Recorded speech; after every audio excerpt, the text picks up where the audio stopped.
எப்படி தெரியுமா வெளியில கூட்டிட்டு வந்தாரு? அற்புதங்களினாலும் அடையாளங்களினாலும். வாதைகள் அற்புதங்களா மாறுச்சு. இஸ்ரவேலருக்கும் எகிப்தியருக்கும் வித்தியாசத்தை காட்டினாரு சாமி. கல்மழை பெய்யுது, யார் மேல மட்டும் பெய்யுது? எகிப்தியர் மேல மட்டும் பெய்யுது, இவங்க மேல எல்லாம் பெய்ய மாட்டேங்குது. இப்படி வித்தியாசத்தை காட்டி காட்டி ஆண்டவர் மகிமையாய் அவர்களை வெளியே கொண்டு வரணும்னு சொல்லி ஆசைப்பட்டாரு. அப்படியே அவர் கொண்டு வந்தார். அவருடைய நேரத்துல, அவருடைய காலத்துல, அவருடைய மனிதர்களுடைய உதவியோடு கர்த்தர் அவருடைய சித்தத்தை அவர் செய்து முடிப்பார். நம்ம செய்ய வேண்டியதெல்லாம் அது வரைக்கும் சொல்லும் அடியேன். அவசரப்படாதீங்க, அவசரப்படாதீங்க.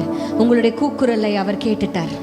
உங்களுடைய அழுகையை அவர் துருத்தியில சேமிச்சு வச்சிருக்கிறார்.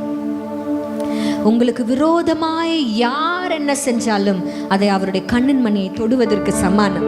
ஹல்லேலூயா. எங்க ஐயா அடிக்கடி சொல்வாரு, உன்னை தொட்டா அவன் கெட்டான்,